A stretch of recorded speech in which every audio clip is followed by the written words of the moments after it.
എല്ലാവർക്കും നമസ്കാരം. ഇങ്ങനെ പോകുന്നു HSC പ്രിപ്പറേഷനൊക്കെ. അപ്പോൾ PSC എക്സാമിന് വേണ്ടി പ്രിപ്പയർ ചെയ്യുന്നവരുടെ മുന്നിലേക്കാണ് ഇപ്പോൾ HSC വന്നിരിക്കുന്നത് അല്ലേ. അപ്പം നമുക്ക് ചിലർക്കെങ്കിലും ഒരു കൺഫ്യൂഷൻ ഉണ്ടാവും. നമ്മളെല്ലാവരും കേൾക്കുന്നതാണ് ഇംഗ്ലീഷിന് അപ്പോയിൻമെൻറ്റ്സ് കുറവാണ്, ഇത് കോൺസെൻട്രേറ്റ് ചെയ്താൽ പ്രശ്നമാവുമോ, അതോ ജനറൽ PSCക്ക് നോക്കുകയാണോ നല്ലത്. അങ്ങനെ പലതരം ടെൻഷനും നമ്മുടെ മുന്നിലേക്ക് വരുന്നുണ്ട് ഇപ്പോൾ. പക്ഷേ ഒരു കാര്യം പറയാം, നമ്മളെന്തായാലും ടീച്ചിങ് ഇഷ്ടപ്പെട്ടിട്ടാണ് B.Ed എടുത്തതും കേറ്ററ്റ് പാസ്സായതും ഇപ്പോൾ HSC എക്സാം വന്നപ്പോൾ അതിന് അപ്ലൈ ചെയ്തതും കൺഫർമേഷൻ കൊടുത്തതും ഒക്കെ അങ്ങനെ തന്നെയാണ്. അപ്പോൾ ചിലരെങ്കിലും പറഞ്ഞു കേൾക്കുന്നുണ്ട് ഇനിയൊരു HSC എക്സാം ഉണ്ടാവില്ല, ഖാദർ കമ്മിറ്റി റിപ്പോർട്ടൊക്കെ വന്നു കഴിഞ്ഞാൽ ഇത് ചിലപ്പോൾ ലാസ്റ്റ് HSC ആയിരിക്കും, അങ്ങനെയൊക്കെ കേൾക്കുന്നുണ്ട്. അപ്പോൾ ഞാൻ വിചാരിച്ചു ഇത്രയും നാളും ജനറൽ PSC ആണ് ഞാനും നോക്കിക്കൊണ്ടിരുന്നത്. അപ്പോൾ അതിനൊരു സ്റ്റോപ്പ് കൊടുത്തിട്ട് ഇനി HSCയിലോട്ട് കോൺസെൻട്രേറ്റ് ചെയ്യാം. ഇനിയുള്ള കുറച്ച് നാളെങ്കിലും നമുക്ക് ഇതൊന്ന് കോൺസെൻട്രേറ്റ് ചെയ്യാമെന്നാണ് ഇപ്പോൾ വിചാരിച്ചത്. കാരണം ടീച്ചിങ് എനിക്ക് അത്രയ്ക്ക് ഇഷ്ടമുള്ളൊരു കാര്യമാണ്. അപ്പോൾ ഇനി ഒരു മാസമാണല്ലോ സമയമുള്ളൂ എന്ന് ഓർക്കാതെ ഒരു മാസം ഉണ്ടല്ലോ എന്ന് വിചാരിച്ച് നമുക്കിതൊന്ന് പ്രിപ്പയർ ചെയ്ത് നോക്കാം അല്ലേ. So do it now. അപ്പോൾ ഞാൻ ചെറുതായിട്ടൊരു ഡൂ ലിസ്റ്റൊക്കെ എഴുതി വെച്ചു. പിന്നെ എൻ്റെ സ്റ്റഡി ടേബിൾ, അങ്ങനെ പ്രത്യേകം സ്റ്റഡി ടേബിളില്ല, ഡൈനിങ് ടേബിളാണ് എൻ്റെ സ്റ്റഡി ടേബിൾ. അപ്പോൾ അതൊക്കെ ഒന്ന് ഒതുക്കി പറക്കി വെച്ചു. സിലബസൊക്കെ കൃത്യമായിട്ട് എടുത്തു വെച്ചു.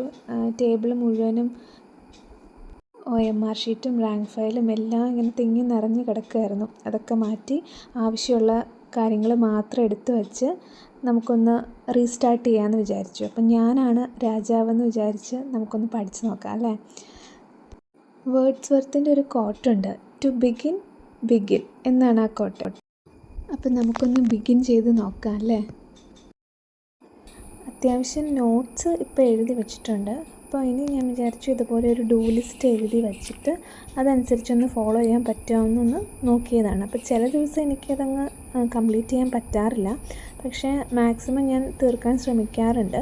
അപ്പോൾ ഓരോ ദിവസവും ഇതുപോലെ ഡൂ ലിസ്റ്റ് എഴുതി. അപ്പോൾ ഡൂ ലിസ്റ്റിൽ നമ്മൾ നിർബന്ധമായിട്ടും ഹിസ്റ്ററിയും കൂടി ഞാൻ ഉൾപ്പെടുത്താൻ ശ്രമിക്കാറുണ്ട്. കാരണം 80 മാർക്കാണ് നമ്മുടെ മെയിൻ ടോപ്പിക്കിൽ നിന്ന് വരുന്നതും ബാക്കി 20 മാർക്ക് ജനറലായിട്ടുള്ള കാര്യങ്ങളും കൂടിയാണ് ചോദിക്കുന്നത്. അപ്പോൾ എങ്ങനെ വന്നാലും ഹിസ്റ്ററി മാക്സിമം ഉൾപ്പെടുത്താൻ വേണ്ടി നോക്കാറുണ്ട്.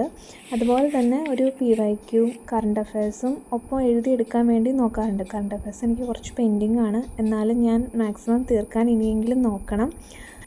നോട്ട്സ് എഴുതിയെടുക്കാൻ കുറച്ചുകൂടി ബാക്കിയുണ്ട്, അതും എഴുതിയെടുത്ത് തീർക്കാവുന്നത് മാക്സിമം എത്രയും പെട്ടെന്ന് തീർക്കണം എന്ന് വിചാരിച്ചിട്ടുള്ള ഓട്ടത്തിലാണിപ്പോൾ.